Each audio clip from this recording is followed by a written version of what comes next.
So I had a student in my undergraduate class that said that they had tested positive for COVID last week on the morning that we had our test. And that student was supposed to virtually take their exam the next day. And we had agreed on a time and everything else. And the student never showed up. I've subsequently emailed said student on multiple occasions, just inquiring as to if they are okay. No responses. So what do I do? Fail? Okay, well, that's pretty harsh. Okay, fair. But I'm serious. Like, what else? Like, you know, this actually worked. Yeah, we fixed it. Okay. What else am I supposed to do? I mean, I guess I could just wait. But like, my wife is like, Megan, my wife is just like, no, whatever. It's their problem. Fail them or don't fail them, or maybe they'll drop. Who knows, right? Like, you did your part. Just part of it. But I want to make sure that the student is okay. Like, where did they go? Why are they not here? Were they lying to me and they got caught in this whole thing, and so now they're just going to drop out of school? Or, like, I don't know, right? I have another student who did the same thing. They said that their best friend played a prank on them. Told them, their best friend told them that they had it, and so therefore they were exposed. Only to then come back and say, no, it was a prank. And then that student said that on the morning of our test, it said that their brother could not be awoken that morning. And the student had to go back to Texas to check on and see about everything. That they would be back within like a day, and that they would make arrangements. When they got back, nothing from that student either. I think it's bizarre. It is bizarre. The second student, that's like the third different sort of, it seems like kind of major catastrophic life event that's happened in this span of just the start of the semester. I really like to give students the benefit of the doubt. It's one of those things that's conspicuous. Man, we could have any worse luck. But they're not checked back in at all. More to our thing from earlier about do you really want to be a professor or not? I've had so many students email me like the past 2 weeks causing a lot of issues because the drop take was yesterday. I told Kelly all about it. Because of the drop take. Yeah. They're on like, what is my grade? This is in the intro to HES class. Yeah, it's the easiest class. I'm going to need to drop intro to HES because I'm not like actually. I mean, they don't have to come to class. What do you think? It's literally online. You just have to do the work and not do it. It's so it's like, because you're not doing anything. Well,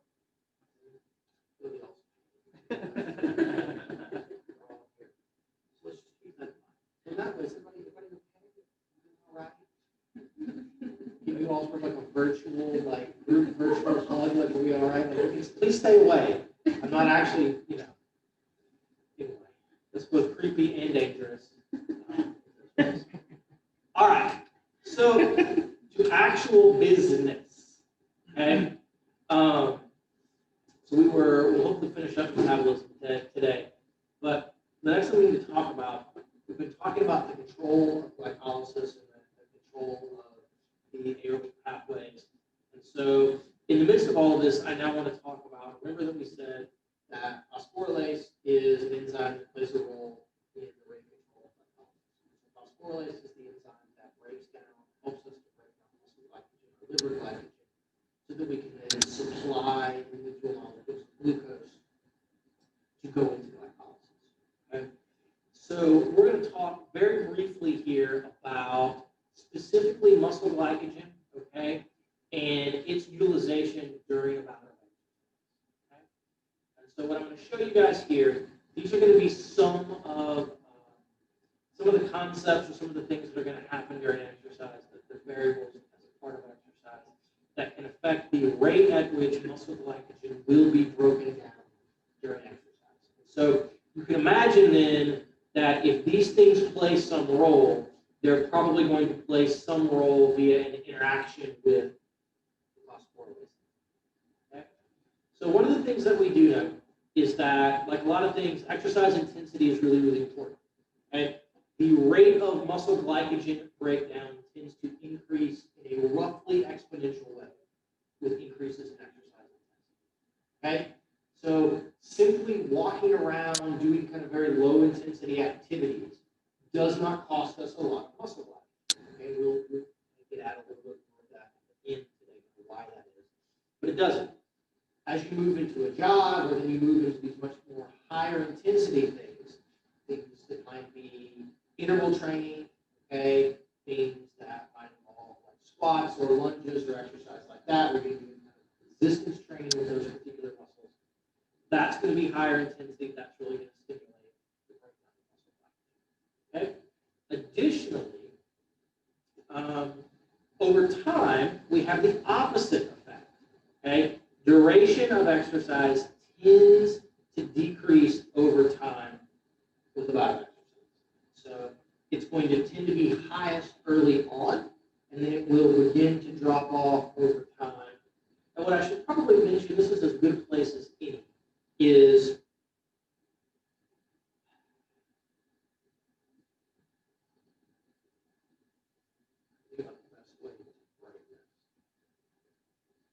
having muscle glycogen is important for endurance exercise. Okay. The complete depletion, okay, of muscle glycogen is going to be a predictor of something called central fatigue. Okay. Central fatigue. So the kind of net of all of that, we think about central fatigue is just this idea that the brain is going to stop allowing you, okay, to contract your muscles at the same intensity or the same force level with the same amount of input that you were giving, that you were kind of neural input that you were giving previously. Okay? We'll talk about fatigue later on in class. There's some arguments to be made by some people that all fatigue is central, right? That you can always do a little bit more, you can always go a little bit faster, like if you were being chased by, I don't know, a bear or something. It's all kind of motivational issues. But as muscle glycogen goes to basically zero, then your motivation to continue exercise is going to start to feel worse, feel more difficult. Your motivation is going to drop. And that's because the amount of signal the brain needs to send down to the neuron to drive the muscles is going to change. Okay? So the fact that the breakdown of glycogen decreases with increased duration, this is going to try and do something that we call sparing of glycogen. Okay? And so sparing of glycogen simply means that we want to use as little of it as we can so that it will be around longer, basically. So we can have some amount of it around longer.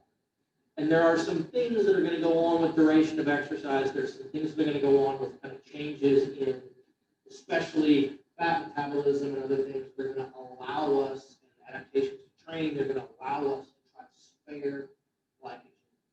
Because when it's all gone, fatigue is going to be imminent for a lot of people. Okay? And so as duration goes up, this amount's going to drop off some for some good reasons, but also to try. Okay? Preceding diet matters a huge amount. Okay?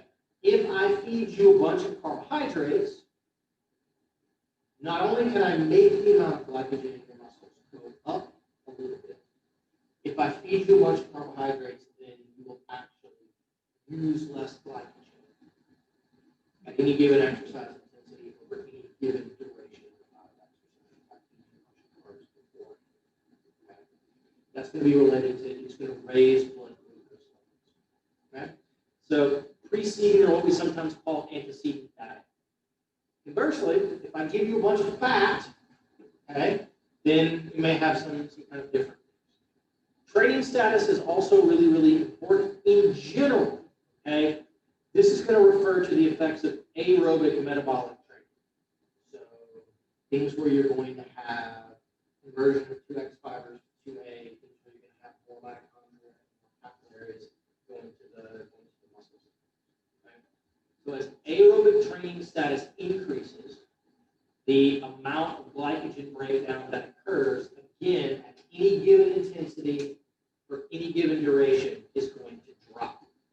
Okay? It's going to drop. So people that are in better aerobic shape are going to use less muscle glycogen, not very good aerobic shape over the same distance. Okay? Does that make sense? Okay. All right. So what are going to be some of the factors that are going to help regulate all of this? Okay. Well, most of this is going to be related to what's going to change kind of locally inside the muscle, what may change kind of systemically from a hormone standpoint, and then how are these things going to interact not only with phosphorylase, but also with substrate, with blood glucose levels, with glycogen levels, and the amount of free fatty acids available in the blood. There's this complex interaction of all of these things. Okay? One of the big drivers of increases in breakdown of glycogen in a muscle is calcium. Okay? Calcium is going to help to activate phosphorylase.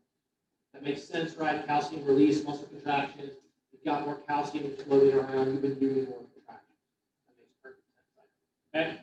Same things as before that drive other parts of metabolism, so increases in organic phosphate and ATP. One of the other big hormonal regulators of all of this is epinephrine. Epinephrine binding on what we call beta-adrenergic receptors. We're not going to get into all of the different receptors. We're going to talk about beta-1s and beta-2s and alpha-1s and alpha-2s and all of those things, and which ones are deposited in which higher concentrations in which different kinds of tissues. But epinephrine acting through beta-adrenergic receptors is going to stimulate phosphorylase. Okay? It's also going to stimulate something called hormone-sensitive lipase, or HSL. So it's going to lead to the breakdown of glycogen, but it's also going to lead to the breakdown of adipose tissue. So we're going to have opposite effects on how much glycogen. Okay? So when glycogen binds, okay, glycogen binding increases glycogen phosphorylase activity. So there's a bit of a feed-forward mechanism in the phosphorylase. So phosphorylase gets turned on to a greater extent by calcium and by epinephrine. It then binds to glycogen to start breaking it down, and then that further increases its activity. Okay? Blood glucose, weirdly enough, its availability has not a lot of influence on muscle glycogen. It's going to have a much more strong interaction on liver glycogen. And then when you have low levels of free fatty acid availability both in the muscle cell and also that's going to be from having low levels of free fatty acids in the bloodstream, that's going to enhance glycogen use during exercise. Okay? So this is going to be a thing as well. So maybe you want to eat some fat, you want to have Alfredo sauce with your pasta, right? Red sauce. Right? Sugar and things with that red sauce, but you want the butter and the heavy cream and the Parmesan, and that's the Alfredo sauce. That's what you get. Okay. Here is a couple of kind of cartoons of the signaling pathway. And you guys are not going to be kind of specifically responsible for each one of these steps and things, but I did want to present it so that you can see a little bit of what's happening here, okay? And so what you will note here on the left, okay, is here we have bloodstream, we have epinephrine binding to its beta-adrenergic receptor, right? It's going to activate it in cyclase, boom, boom, boom, boom. Down here we're going to have this inhibited protein kinase that's floating around inside of the muscle cell. So epinephrine turns on the protein kinase, okay?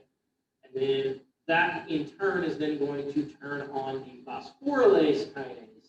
And the phosphorylase kinase will essentially turn on here. It's going to activate what we call phosphorylase B.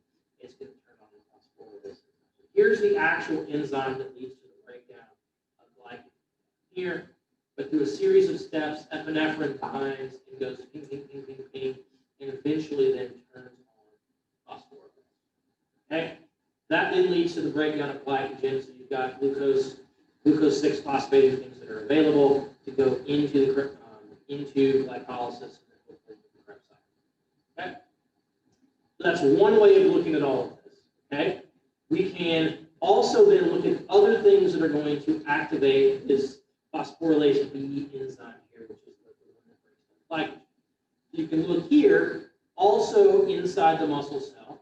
Here you have, again, the inactive form of the phosphorylase. Okay?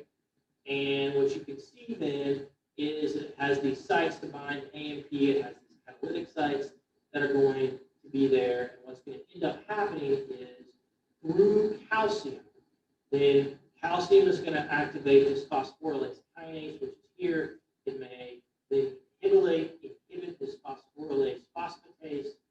Okay, and those two things, that in conjunction with AMP, is then going to lead to the turning on activation. So this middle step here at phosphorylase kinase is the thing that's turned on by epinephrine. It's also going to be turned on here by calcium. Okay?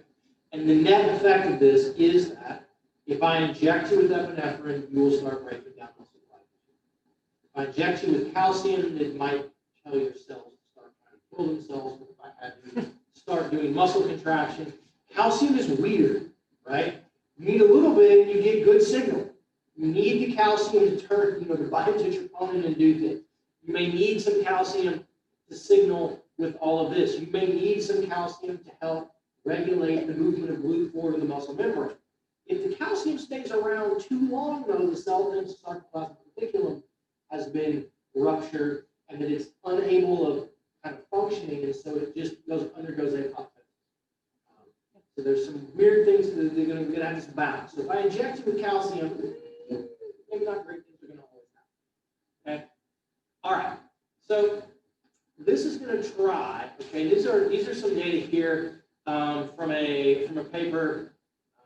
The first author's last name is Coggin, but it's out of Ed Coyle's lab at the University of Texas. Ed is a very, maybe retired, very famous exercise physiologist. They did a lot of studies on thermoregulatory stuff, on use of Gatorade, and kind of studying carbohydrate and glycogen use during exercise.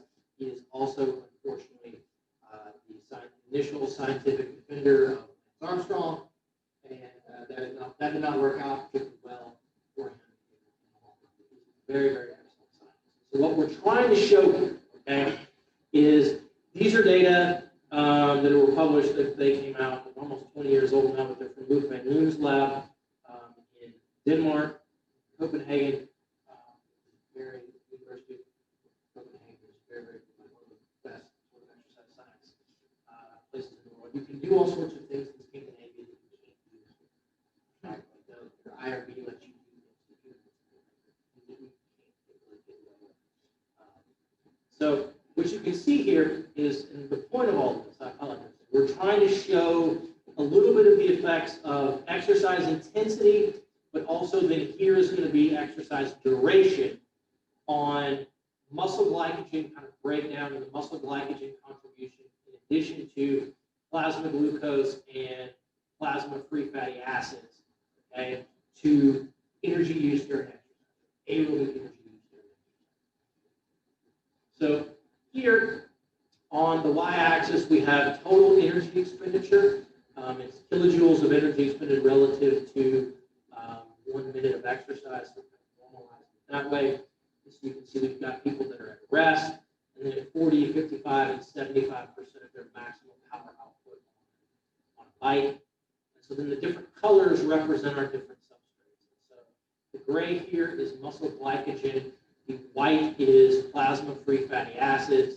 The kind of more, it's not really the Carolina blue is kind of other fat sources, and then the, I don't really know what, maybe not really cake, and a little darker blue is plasma glucose. And I want you to note basically that exercise intensity goes up, total energy expenditure is going to increase, which is expected.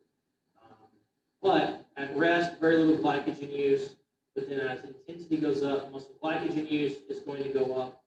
Okay, our plasma glucose that we're using during exercise stays reasonably constant, but it falls as a percentage of total.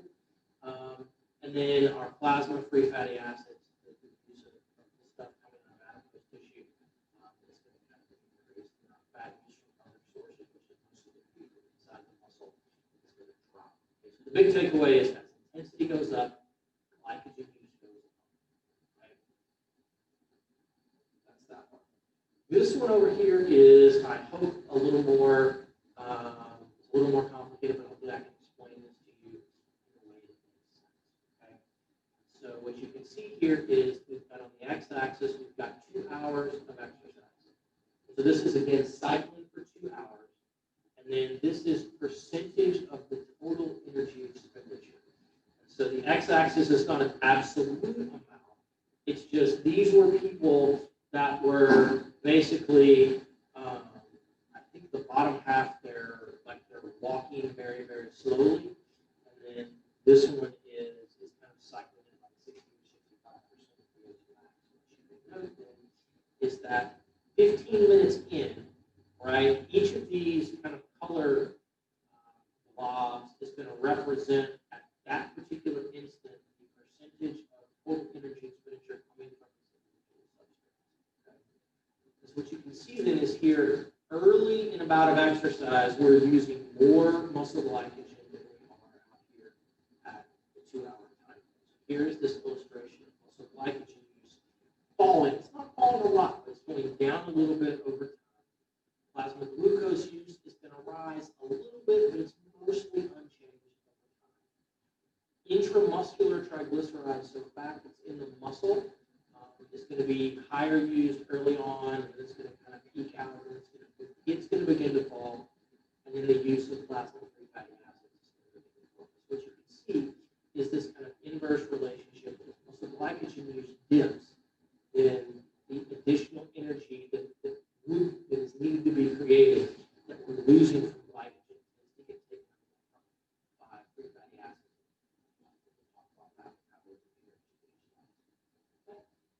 Does that kind of make sense? As intensity goes up, glycogen use is going to go up.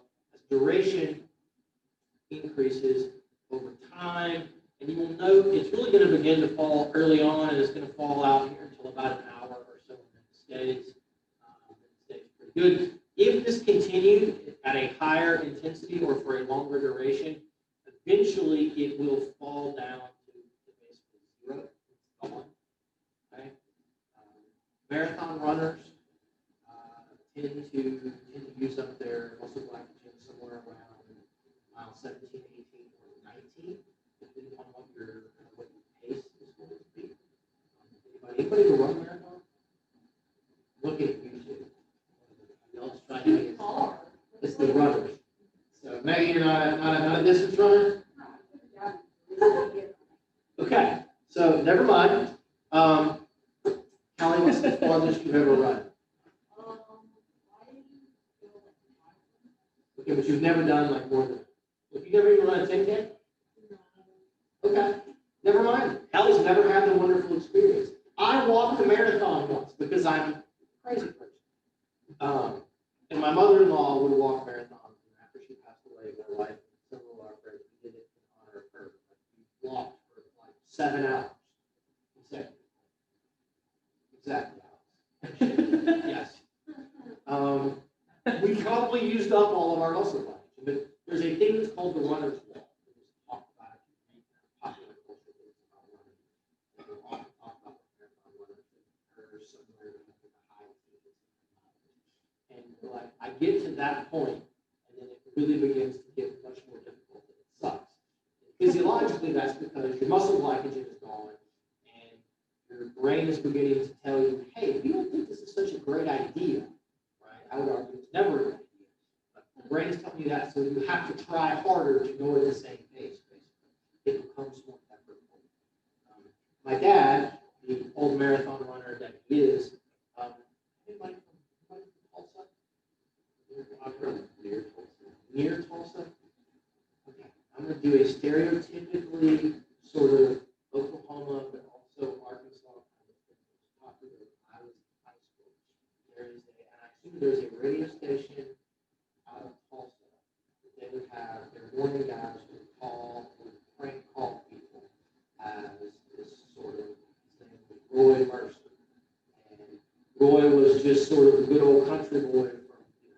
where if you want to pick a small town somewhere outside of Tulsa or something like that.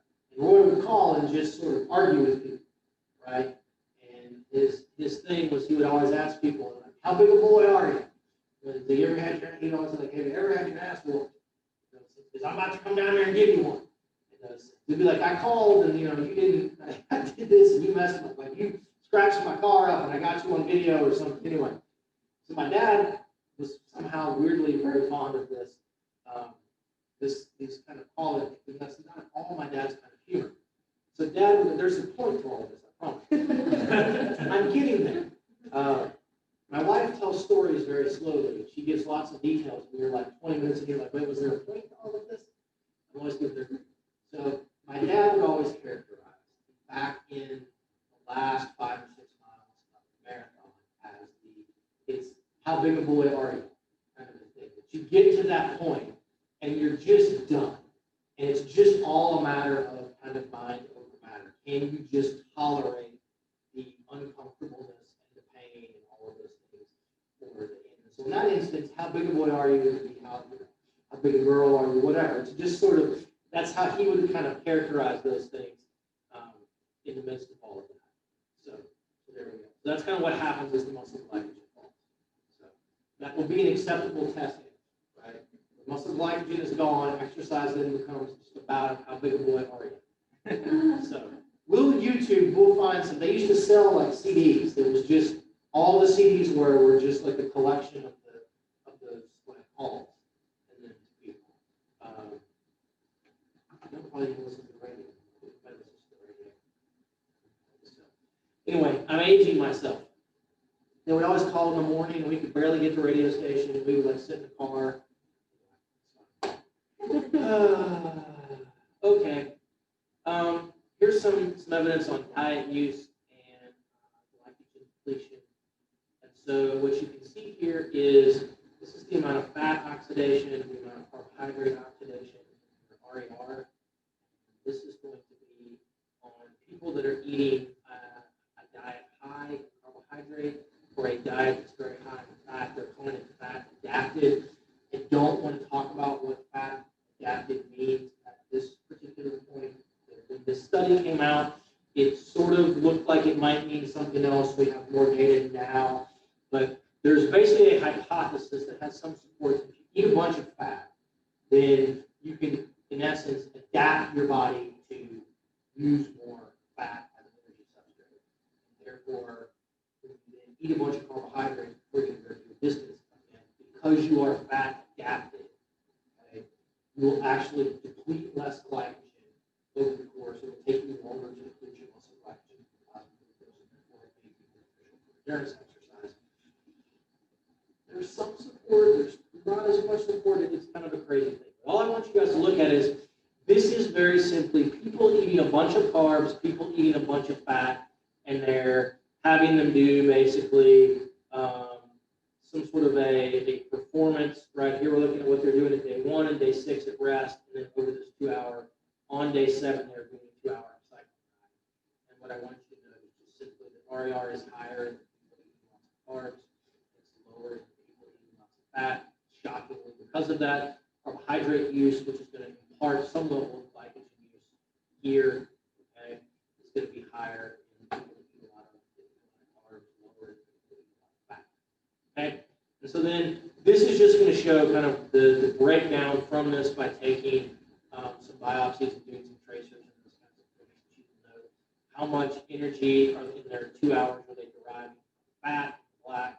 Here in the middle is muscle glycogen, and the top is glycogen. It shows you basically that when you use more fat, you use less muscle glycogen.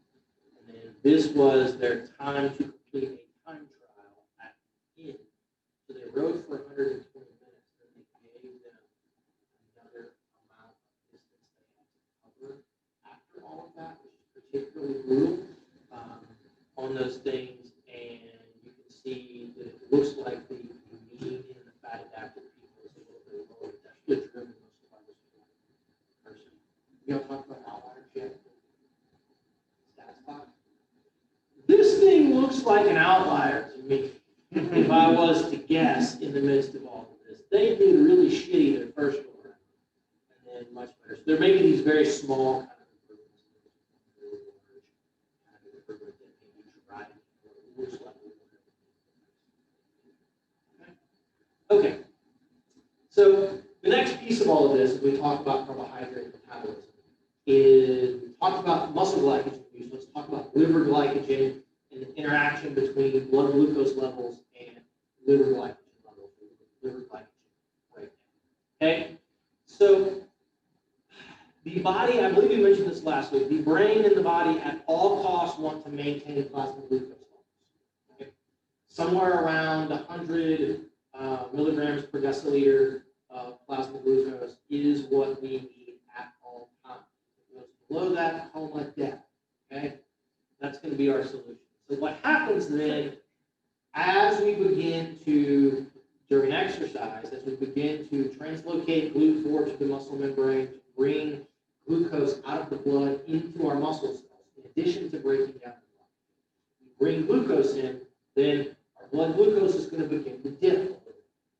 That dip in blood glucose is going to stimulate the breakdown of glycogen in the liver, as well as a process called gluconeogenesis that occurs in the liver. Gluconeo is whereby we make glucose out of non-carbohydrate-based substrates. Okay? And so these things are going to begin to get released from the liver into the blood in an effort to keep our blood glucose levels exactly constant. Okay? And so the output of glucose from the liver from these two processes is going to be both time, duration, and intensity dependent. Its regulation is actually quite complex. There's some neural input and hormonal input from the dip in insulin and increase in glucagon, as well as some increases in epinephrine, norepinephrine, and it's mostly just going to be related to the level of blood glucose. If you start off with low levels of blood glucose, then you're going to start off with higher levels of circulating glucagon, and one of the things that that's going to do is to stimulate phosphorylase in the liver to try to get off glycogen. Okay, it's one of those things that the body is very good at regulating this kind of one-to-one. As glucose leaves to go into your muscles, then it immediately is then going to get replaced by stuff in the breakdown of glycogen. Okay, so here is liver glucose output, and you can see here's about 40 minutes of exercise at 30% of VO2 max, 50 to 60, 75, 85%. We didn't make it the whole time, but you will note that as intensity goes up, we're going to have greater output from the liver, which just means we're taking more out of the blood as intensity goes up, so we can release more to match it. And then also, they're all going to tend to increase over time. Again, as time goes, then we're going to begin to pull more and more out. Okay? That's kind of what we're getting from there. And this is going to show at rest, at 40 minutes of exercise, and at 240 minutes of exercise, how much we're getting kind of in millimoles per liter of glucose from gluconeogenesis in the dark blue, and the breakdown of liver glycogen.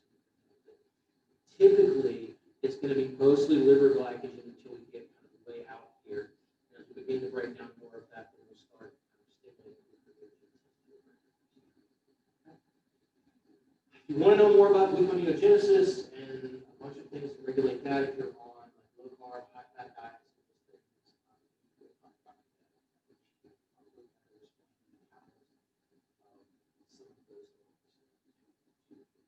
okay.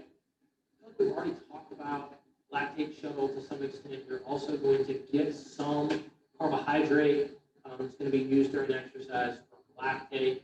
And the big thing that we need to keep in mind are these monocarboxylated transporters, or MCTs, primarily MCT1 and MCT4. But these are going to be transport proteins, much like GLUT1 and GLUT4, that are going to bind the lactate molecule and allow us to shuttle those either between muscle fibers or among muscle fibers, from one muscle to another muscle, et cetera, et cetera. So if you have more MCT1 and more MCT4, you can increase your ability to shuttle the lactate.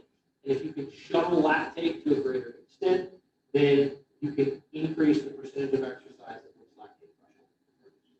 So one of the potential adaptations with that leads to this rise in where lactate threshold occurs, maybe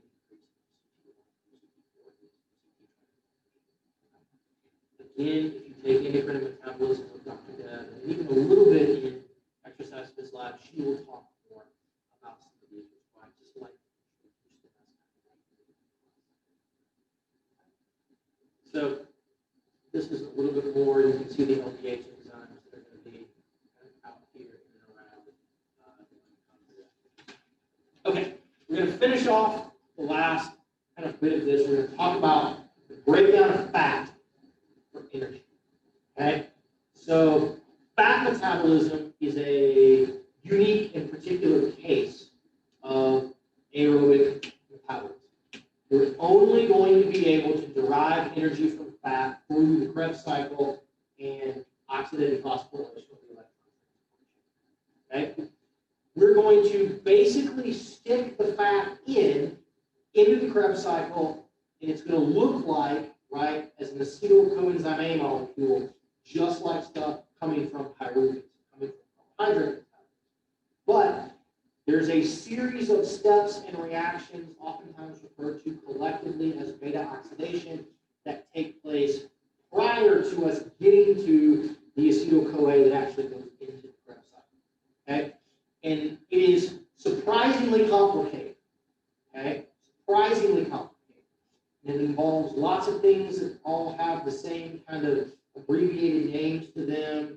It has a host of enzymes that are going to control each one of these things. So we're going to walk our way through the basics of what this looks like. Okay? And then I'll come back and then we'll talk at the very end just a little bit about why intensity tends to create this lag and duration tends to create this lag in sort of the use of fat. Okay? So some people call all of fat metabolism beta oxidation. Some people are going to refer to beta oxidation more as kind of all of these things kind of as we get it in, once we get it into the muscle cell, okay, kind of this process here into the mitochondria, this is beta oxidation, all right?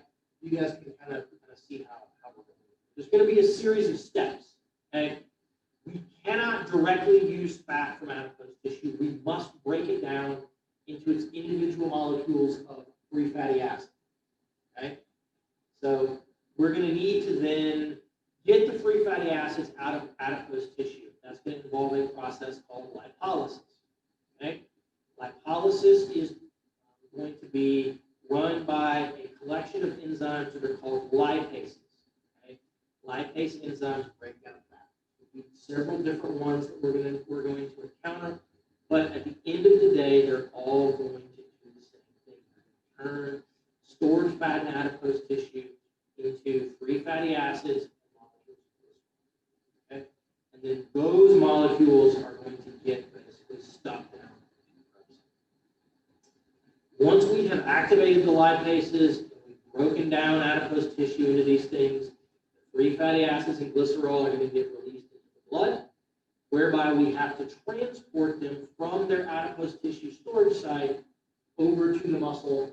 They then have to get taken up into the muscle, and then we're going to bring them in, basically, couple them with coenzyme A, move them into the mitochondria, and then once they're into the mitochondria, we're going to start peeling off 2 carbons from each free fatty acid at a time, getting these acetyl molecules, attaching them to coenzyme A, and breaking down through Krebs like we would something from pyruvate.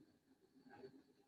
So we're going to get through kind of each step and talk about each of these steps. All right.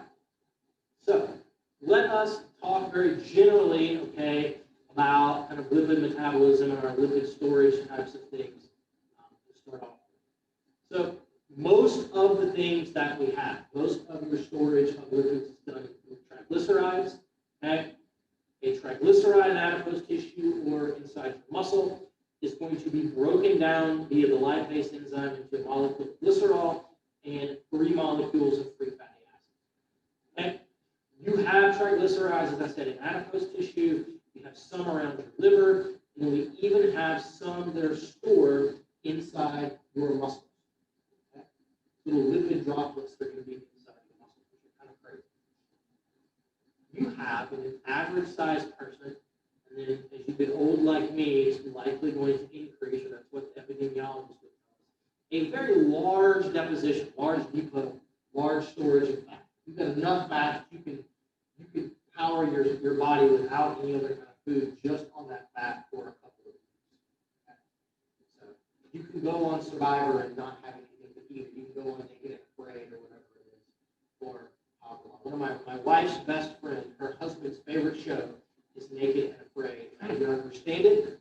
Every time we go to Dallas to see them, that's all he wants to watch is Naked and Afraid. And I'm just like, why? I don't understand. You're going to get sunburned, you're going to get eaten by bugs, you're going to lose whatever, however much weight. Okay. So that's what's happening with this. You also have phospholipids, which tend to be more of a neutral fat than this phosphoric acid. With the base, phospholipids are going to be mostly stored like in cell membranes there. And then you've got cholesterol, which is going to very often going to be floating around in the bloodstream, bound up to different levels. But we can, if we needed to, we can conceivably turn all of these things into energy. So I talked about very quickly a couple of slides ago this idea of intramuscular triglycerides. Okay, and so this is going to be fat stored inside of muscles. You normally have about 20 to 40 millimoles per kilogram of dry weight muscle. In people that are very highly trained aerobically, they tend to have these lipid droplets of their fat storage is going to be very closely adjacent to their mitochondria. And so there is a thought that by having these lipid droplets close to their mitochondria, that it's easier for them to go ahead and begin breaking those down and putting those free fatty acid carbons into the mitochondria. There is some controversy. There's some controversy. Some people think yes, some people think no. There's some controversy, maybe less controversy. People that are type 2 diabetic have a shit ton of this in their muscles. People that are not diabetic and not aerobically trained don't have that much, and the people that are very highly aerobically trained also have that much. So there is some thought that are high levels of this related to insulin resistance? Maybe. We don't really know. But there's some kind of weird things. So here's a mitochondria. There's a lipid droplet.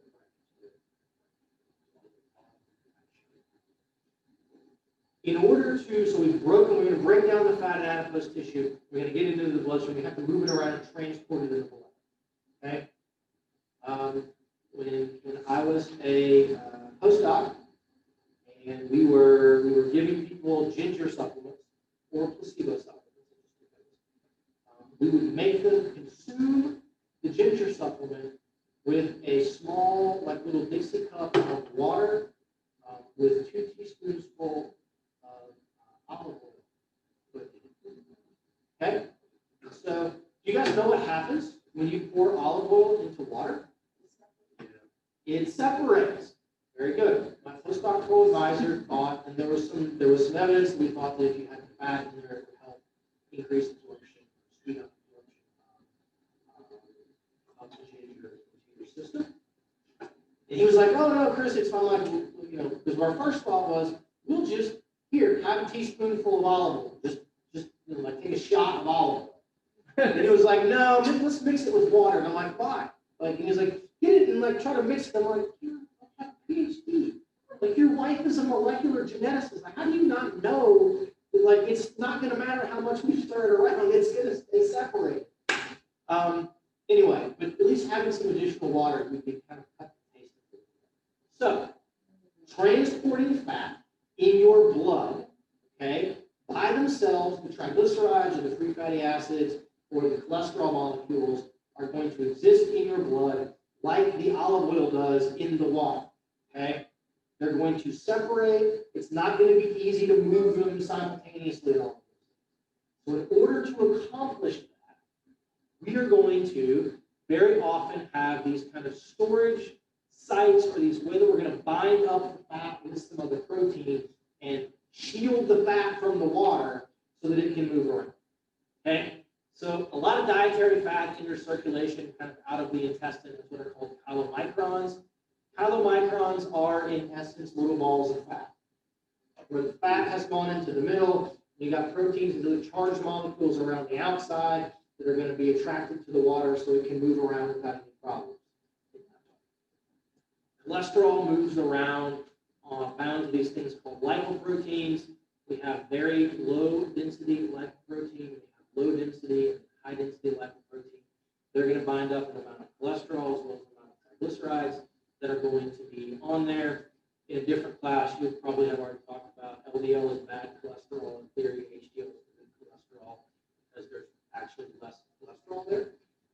And HDL is going to be more indicative of better or less atherosclerosis in your coronary arteries. LDL is too much. So let's talk about what's happening. This is just kind of a cartoon getting at, here's our adipose tissue, okay? Here what you see, this molecule here is our 3 free fatty acids and our glycerol molecule. So here is our triglyceride. One of the things that's going to happen is in the adipose tissue, we're going to activate this hormone, sensitive lipase enzyme. Okay? So it's an enzyme that is sensitive particularly to epinephrine and norepinephrine. So that is going to then lead to the breakdown of our triglyceride into the individual free fatty acids and this thing that looks like an E but is actually glycerol. That's what it would look like under a microscope, is this kind of little scaffolding. I think it's very confusing. This is an E, that's not a W, that's actually a molecule of free fatty acid. So just kind of keep all of that in mind.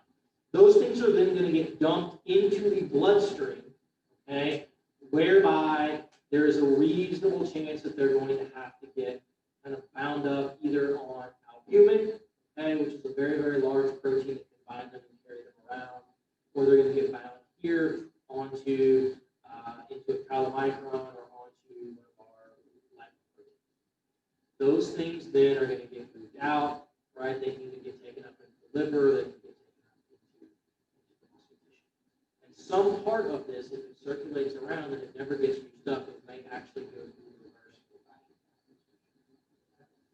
So as we exercise, that's going to stimulate hormone-sensitive lipase.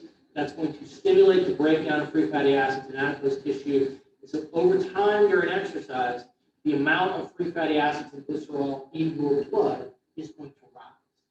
Okay? As it goes up, that's going to increase the chances that it can get into your muscles. As this goes up, entry into the muscle goes up. As entry into the muscle goes up, you'll derive it. The muscle is going to use whatever substrate is presented to it, as long as that substrate can give it an adequate amount of ATP. So you eat a bunch of fat, you're going to metabolize a bunch of fat. You exercise and you raise a level of fat in your blood, then you're going to metabolize more fat because there's more of it to get. Okay? We'll talk about the implications of that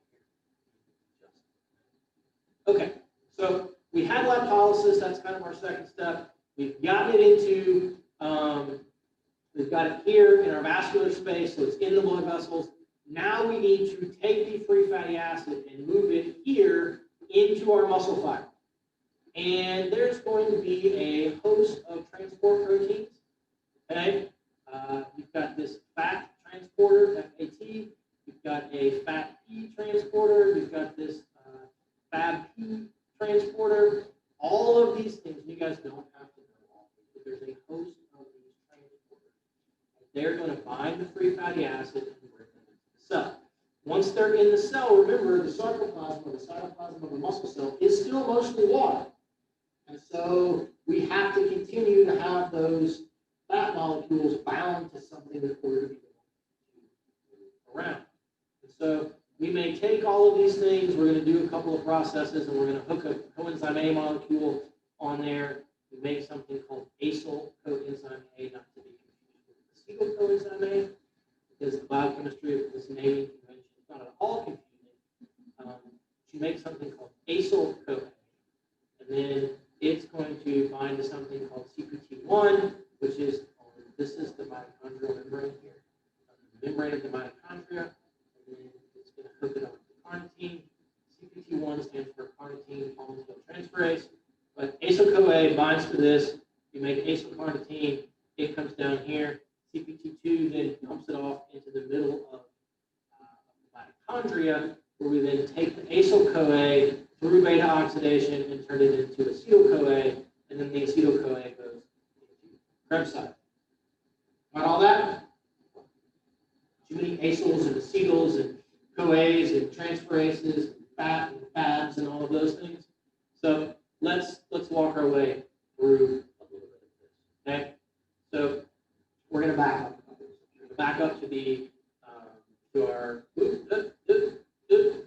to talk about lipolysis here really quick. All right? So remember, there are lipase enzymes. One of our primary ones is this hormone-sensitive lipase. And then we have another one that's called adipose tissue triglyceride lipase, or ATGL. So these two are going to have their activity increased with exercise.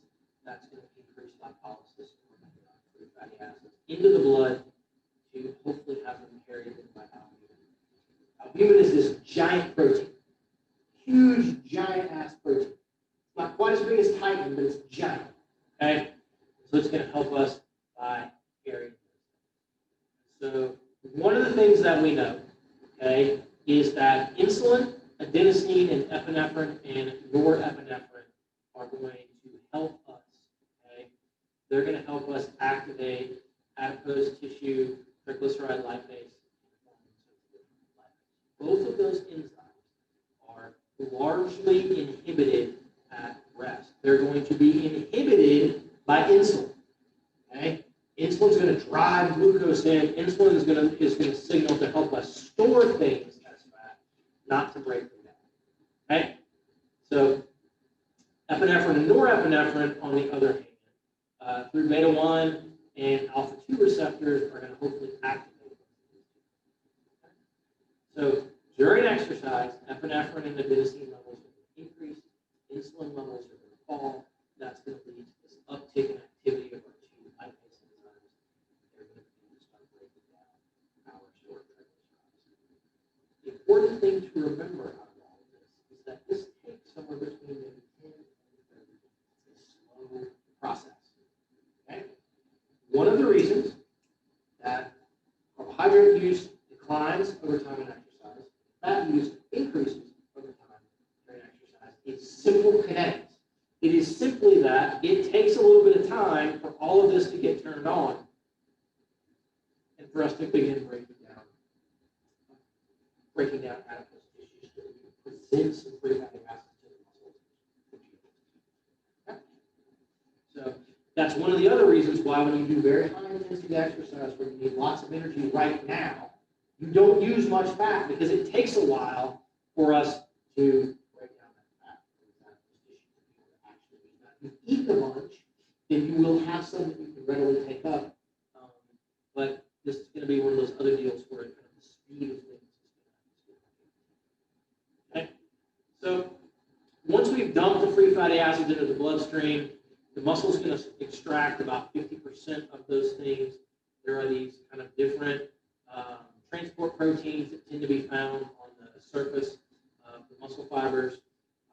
You've got FAT, which is free fatty acid translocase. You've got FAT-P, or free fatty acid transport protein. You've got FAB-P, which is this free fatty acid binding protein. And you've got another version. This one's in the membrane. You've got another one that's inside the plasma. And these things are all going to help us basically bring in the free fatty acids, bind them to something so they can continue to move around inside the cytoplasm. Okay? Levels of these transport proteins appear to increase during muscle contraction. So much like GLUT4 levels go up with muscle contraction, so do these transport proteins. Okay.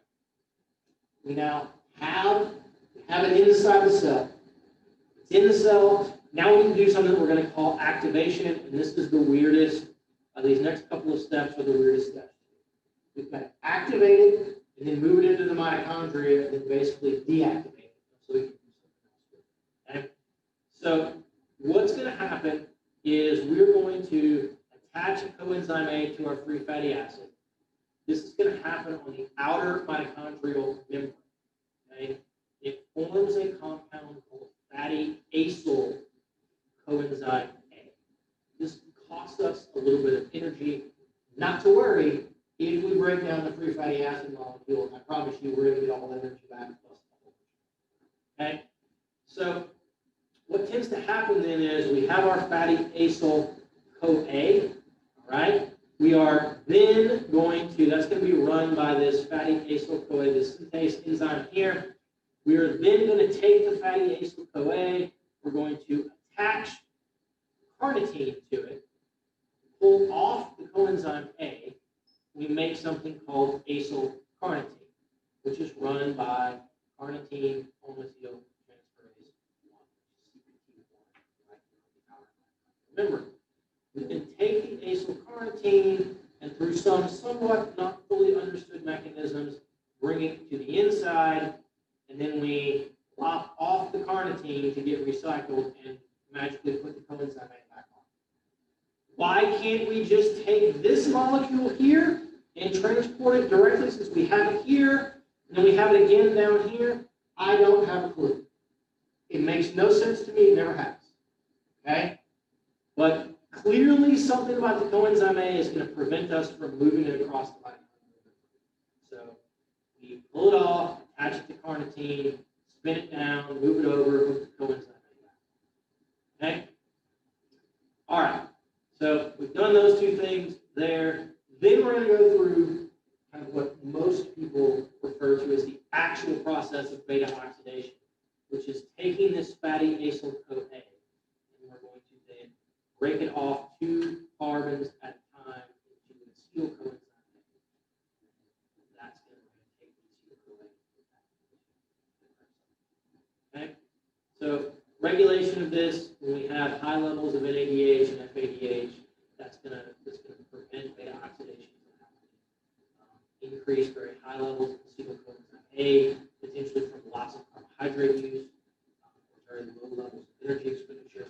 It's going to prevent beta oxidation from happening. It's going to be stimulated by high levels of NAD and FAD, lower levels of acetyl CoA. So potentially during higher exercises, carbohydrate use. So this just outlines what's happening. Here's the acyl CoA. You go through these steps that look kind of like the Krebs cycle, but we're just going to kind of move things around and then pull off a couple of parts and make our acetyl CoA. So this has to happen multiple times because our original acyl CoA is going to have multiple these long strings of carbon. So acetyl enzyme, acetyl CoA goes in, we're going to make some things. So if you've got, say, you've got a 16 carbon kind of free fatty acid molecule, right? It's going to get broken down. Don't worry about the math. You've got a 16 carbon molecule, right? It's going to have to get broken down. It's going to go through, it's going to be the 8 of these acetyl coenzyme A's, right? So you're going to make all of this extra energy. So what I want you guys to appreciate is just that from one molecule of free fatty acid, I may be able to make well over 100 molecules. Whereas remember, from a single molecule of glucose, I was going to make high 30s. Okay? So I can get roughly 3 times as much energy from a great fat. And I'll never make lactate. Which means I'll never make hydrogen. And I won't use up muscle glycogen. So in that particular way. And I won't use up my plasma glucose. So using fat is the best way to derive energy for exercise without. Because the things that cause fatigue, the accumulation of hydrogen ions, depletion of blood glucose, depletion of muscle glycogen, can all be avoided if you just don't use carbs. Right? If you just use fat, then there we go. Okay? Which has led some people to the idea of we should just feed you much fat all the time. There was a review article from a woman at Australia Catholic University, Burke, and she was probably the preeminent exercise and nutrition person in the entire world.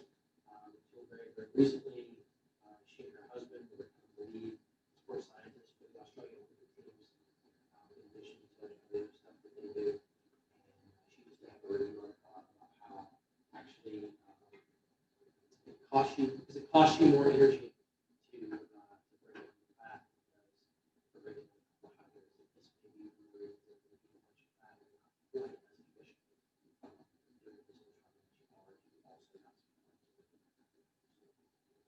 Okay, so here shows lipid use during exercise. It tends to increase up to kind of moderate intensity levels, and then it's going to fall back down kind of over time. It's going to be down regulated at about 65% because the insulin is so high.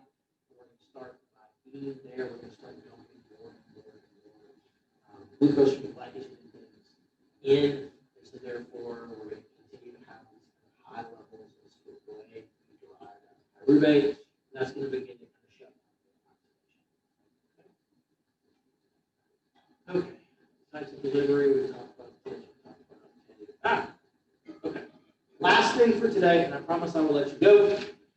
This is a thing that has somewhat fallen out of favor as a concept. That used to be, these are what are called crossover graphs. Okay? And so don't look at this one yet, look at this one.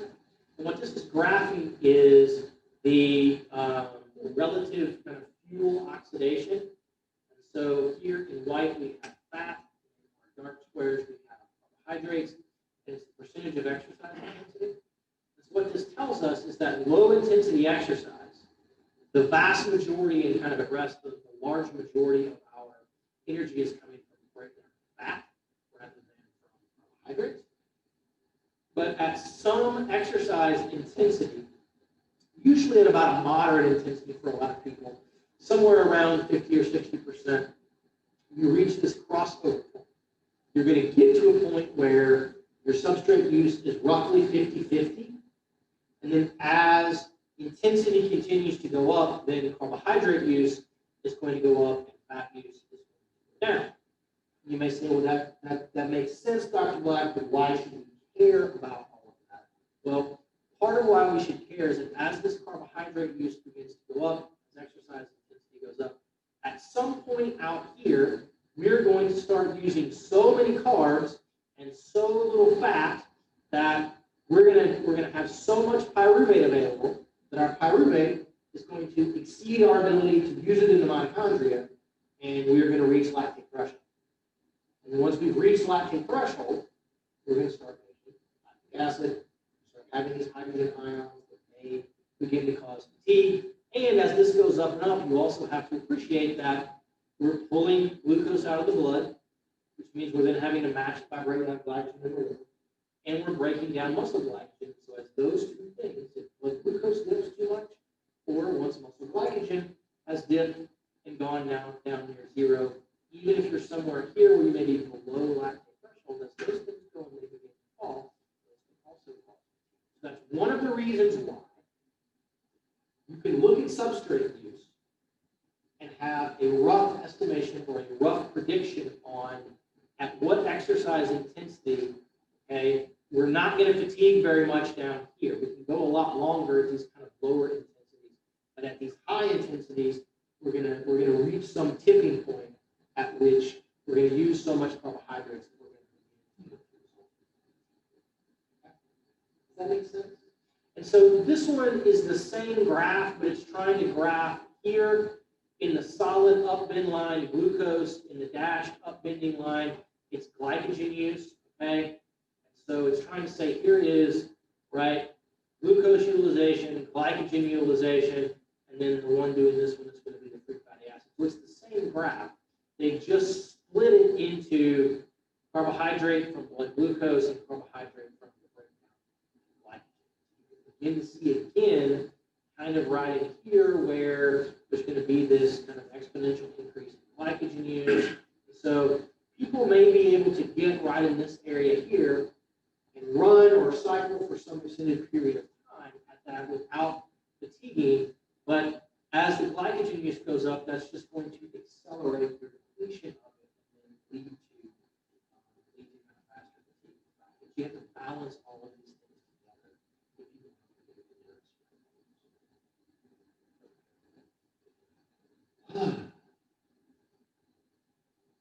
That's it. It's the most difficult stuff we'll do in all of class.